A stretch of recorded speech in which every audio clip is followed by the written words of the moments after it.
வணக்கம். அமெரிக்கா பாகிஸ்தானை பாக்குற விதத்துல இப்போ சில மாற்றங்கள் தெரியுது. என்ன பின்னணின்னு புரிஞ்சுக்கிறது தான் இன்னைக்கு நம்ம நோக்கம். ஒரு பக்கம் பாத்தீங்கன்னா அமெரிக்காவோட ஒரு பெரிய ஜெனரல் பயங்கரவாதத்துக்கு எதிரா பாகிஸ்தான் சூப்பரா வேலை செய்து ஒரு அபாரமான கூட்டாளி அப்படின்னு பாராட்டுறாரு. ஆனா அதே நேரம் இன்னொரு பக்கம் அமெரிக்காலேயே ஒரு யூத சென்டரை தாக்குறதுக்கு பிளான் பண்ணதா சொல்லி ஒரு பாகிஸ்தானியரை FBI கைது பண்ணிருக்காங்க. இது எப்படி ரெண்டு ஒரே நேரத்துல? அந்த அமெரிக்க ஜெனரலோட பாராட்டு பாகிஸ்தானை இப்படி புகழ்ந்தது மட்டும் இல்லாம இந்தியா பாகிஸ்தான் ரெண்டு நாடுகள் கூட நல்ல உறவை வச்சுக்க விரும்புறதாவும் அவர் சொல்றாரு. இது ஐநா மாதிரி இடங்கள்ல இந்தியா சொல்றதுக்கு கொஞ்சம் வித்தியாசமா இருக்கே. பாகிஸ்தானோட அந்த டெரரிசம் ரெக்கார்டை அமெரிக்கா இப்படி ஓபனா சப்போர்ட் பண்றது, அதுவும் சென்ட்காம், அதாவது அமெரிக்காவோட மத்திய கிழக்கு கமாண்ட் சொல்றது நிச்சயமா கவனிக்க வேண்டிய விஷயம். சரி. அதோட பாகிஸ்தான் ராணுவ தலைவர் ஆசிம் முனீரை அமெரிக்கா ராணுவ நிகழ்ச்சிக்கு கூப்பிடலான்னு ஒரு பேச்சு இருக்கு. அவர் பாகிஸ்தான் அப்பப்போ பாராட்டினது, அந்த டிராவல் பேன்ல இருந்து பாகிஸ்தானை ஒழிவாக்கியது, அதெல்லாம் ஞாபகம் இருக்கும். ஒரு மாதிரி விசித்திரமான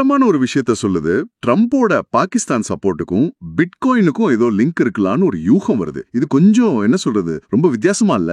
ஆனா ட்ரம்போட சில முடிவுகளுக்கு பின்னால இப்படி ஒரு கோலமும் இருக்கலாமோன்னு ஒரு கேள்வி எழுப்புது. அப்புறம் ஜஃபர்னு ஒரு பயங்கரவாதிய பாகிஸ்தான் அமெரிக்கா கிட்ட ஒப்படைச்சது. ஆமா, அதையும் சொன்னாங்க. அத ட்ரம்ப் எப்படி தனக்கு சாதகமா மாத்திக்கிட்டாருன்னு விவரிக்குது. ஆனா அதே நேரத்துல FBI-யோட நடவடிக்கை பார்த்தா அது வேற மாதிரி இருக்கே. ஆமா, காஷ் பட்டேல் வழியா ஒரு தகவல் வந்ததா சொல்றாங்க. கனடால இருக்கிற பாகிஸ்தானி முகமது ஷிசாப் கான், அவர் புரூக்லின்ல ISS சப்போர்ட்டோட தாக்குதல் நடத்த பிளான் பண்ணதா கைது. இது அந்த பாராட்டுக்கு நேர் எதிரா இருக்கே. ஒரு பக்கம் சென்ட்காம் என்ன சொல்லுது, ISIS-க்கு எதிரா பாகிஸ்தான் ஹெல்ப் பண்ணுதுன்னு. ஆமா.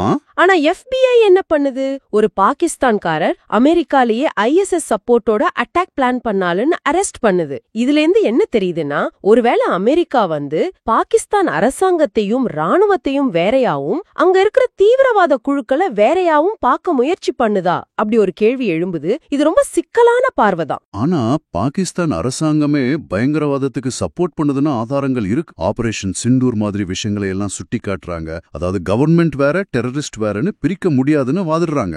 அப்படி இருக்கும்போது அமெரிக்கா ஏன் திடீர்னு இப்படி மாறுது? இதுக்கு என்ன காரணம்? இந்தியா அமெரிக்காவோட F-35 ஃபைட்டர் ஜெட்ஸ் வாங்காம ரஷ்யாவோட Su-57 வாங்கலாமான்னு யோசிக்கிறதா ஒரு நியூஸ் வந்தது இல்லையா? இந்தியாவோட இந்த முடிவுல அமெரிக்காக்கு திருப்தி இல்லையோ, இல்ல மாறிட்டு வர உலக சூழல்ல அவங்க உறவுகளை ரியலைன் பண்றாங்களோ? வரலாறையும் கொஞ்சம் ஞாபகப்படுத்துறாங்கல்ல. அமெரிக்கா எப்போதும் பாகிஸ்தான் டிக்டேட்டர்ஸ வரவேற்றிருக்கு. இப்போ ஆசிம் முனீர் அவரும் அந்த லிஸ்ட்ல சேர போறாரா?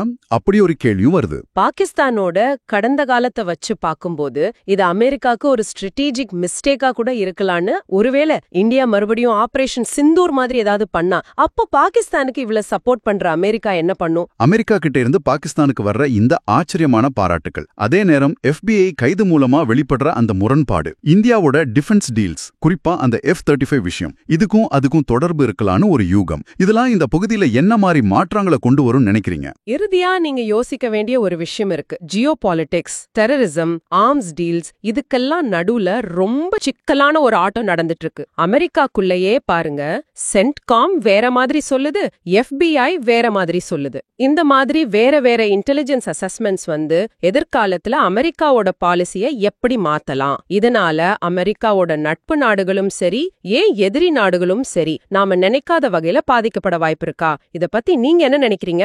யோசிச்சு பாருங்க.